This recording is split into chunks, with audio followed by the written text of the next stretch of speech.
Welcome sa Dries TV. Kung interesado ka sa ganitong news, huwag kalimutang isubscribe ang ating YouTube channel. Maraming salamat! Welcome back again sa ating YouTube channel mga kakimpaw, and sa update natin ito, ang pag-uusapan natin ay tungkol sa mga importanteng kaganapan kina Kim and syempre kay Paula Avellino.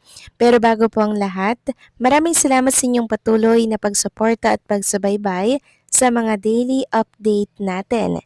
Kaya naman bilang pasasalamat, narito po ang ilang napili kong komento patungkol ito sa naging previous update. Una komento mula po ito kay Ginang Annalyn Hiccup. Sabi niya hindi naman yan totoo, Dres. Hindi gagayahin na lang natin si Kim. Huwag tayong magalit kasi nga nakaka-cancer daw yan. Kaya magpatawad lang tayo kahit paulit-ulit tayong binabash, pero paulit-ulit din naman ang blessings ang ating iniidolo na Kim Pao forever. Yes, tama po kayo dyan, Ginang Annalyn Hiccup. Si Chinita Princess, alam natin na mapagpatawad siya, hindi po siya plastic. At kung ano ang nakikita natin mga kakimpaw, yun na yun po siya.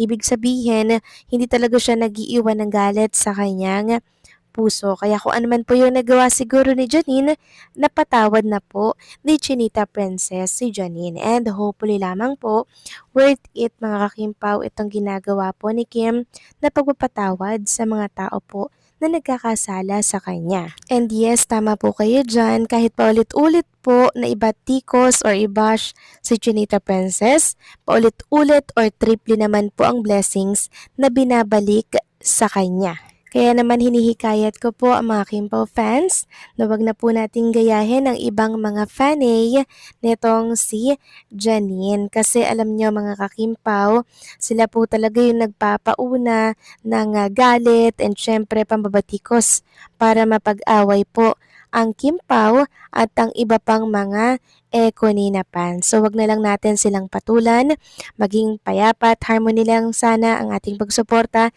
sa mga iniidolo po natin. So maraming salamat sa paalala, Ginang Annalyn Hiccup. God bless po at mabuhay kayo. At ang pangalawang komento naman mula po kay Lotan Home Hunter. Sabi niya, Miss Grace, good AM. Pag nangyari yan na i-collab nila yan, ngayon pa lang ikat na natin yan agad. Nakakagigil kung laitin si Kim niyan magtago na lang siya at hindi naman natin siya gusto na makita kahit saan at lalong-lalo pa sa big screen. At hindi mangyayari yan dahil galit si Di Laurentian kay Jay kasi maraming ginawang mali yan kay Kim. Ang kapal talaga ng face niyan. Ang ganda pa ng ngiti niya kay Paolo ha. Nung naghagang Echo at Paolo, syempre nagkaharap si Paolo kay Jay. Parang hinarap ni Paolo yung sipi niya kay Jay parang kinunan niya ng picture. Dapat erase na natin yung Jay na yan. Kapag tinanggap ni Paolo yan, sa isama nila, i-out na natin dyan si Kim. Na siyang sumali sa gagawin nilang project. Si Jay, si Echo at Paolo, sila na lang tatlo. Lumayas tayo sa kanila. Silang tatlo na lang ang magsama. Basta tayo kay Kim lang susuporta. Kimi, huwag ka mag-alala. Hindi ka namin iiwan. Full support kami sa forever. Sa'yo forever, God bless, take care, always. So maraming salamat po sa komento. Lotan Home Hunter. So, naiintindihan ko po kung saan po nagmumula yung inyong inis, yung inyong galit. So, pinoprotektahan at pinagtatanggol niyo lamang po si Chinita Princess sa kanyang nararamdaman and syempre sa mga pamabalasubas na ginawa po sa ating iniidolo. Naiintindihan ko po kayo. So maraming salamat sa inyong mga komento. God bless po at mabuhay kayo. Ito na nga pag-usapan na natin mga kakimpaw ang mga topic na nakalap natin sa araw na to ng Webes. At unahin natin pag-usapan itong picture po ni Paula Avellino na kung saan inilabas niya nitong nakaraan. So hindi lang natin siya na-update pero naisip ko naman siya dito po sa ating gallery. So ito po nilabas niya po yung kanyang picture. Kuha po ito mga kakimpaw sa ibang bansa. So inuunti-unti na pong ilabas ni Paolo ang picture niya. Kuha po sa ibang bansa syempre kasama si Chinita Princess. Ito po yung time na nag-dinner po ang Econ In, Kim Pao, inimbita po ni Miss Garlic. Yan po yung time na inilabas po ni Paolo ang picture na yan para syempre basagin ng anumang mga lalabas na picture mga kakimpaw para may pag-good vibes din, pangbawi kumbaga. Kung nakita niyong silang magkakasama lahat, eto't may pangbawi naman si Paulo. Bumawi agad siya. Sabi nga po ng nag-post, don't know how we went from being happy about the ayudas to stand to defend K and then arguing about their next project. What's up with this? Just chill guys, let's be happy.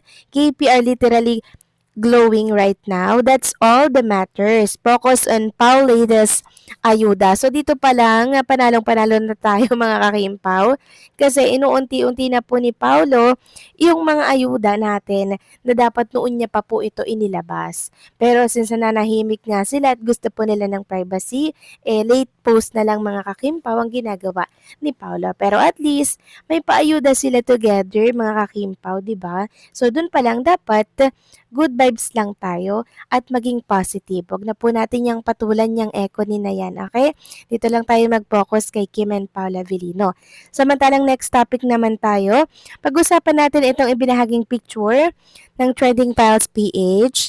Sabi dito, twinning all black ang Kim Pao with white shoes. Favorite na rin yata ni Kimi Black dahil kay Paulo. So siguro itong picture na to ay throwback lang mga ka-Kim Pao. Naisip ko tuloy nang makita ko to.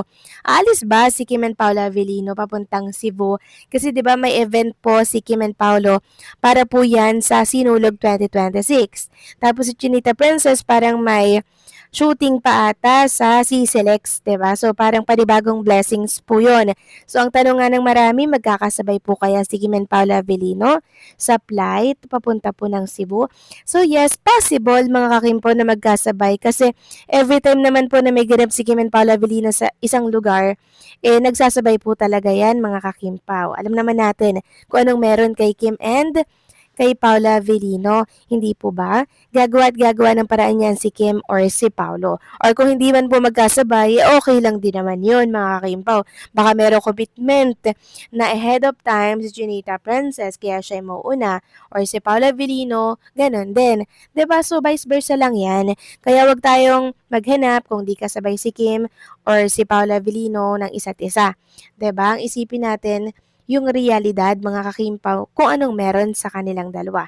Na kahit hindi sila magkasama, na dahil kahit magkalayo sila mga kakimpaw, andun pa rin yung tinatawag po na love and syempre yung pagtitiwala at yung pagiging kampante natin para sa kanila. Kasi inuunti-unti na po tayo ni Paula Avellino, naglalabas na siya ng mga resibo, kuha po sa ibang bansa, syempre kasama dyan si Chinita Princess. Doon pa lang, good vibes na tayo. Wag na po nating isipin yung mga nakaka-stress, nakaka-depress na mga ganap nung nakaraan sa birthday ni Miss Garlic. Dito lang tayo sa Kim Pao, okay? So, paano mga Kim Pao ang sa inyo dito? Please comment down below and syempre, don't forget to like, share, comment, and subscribe.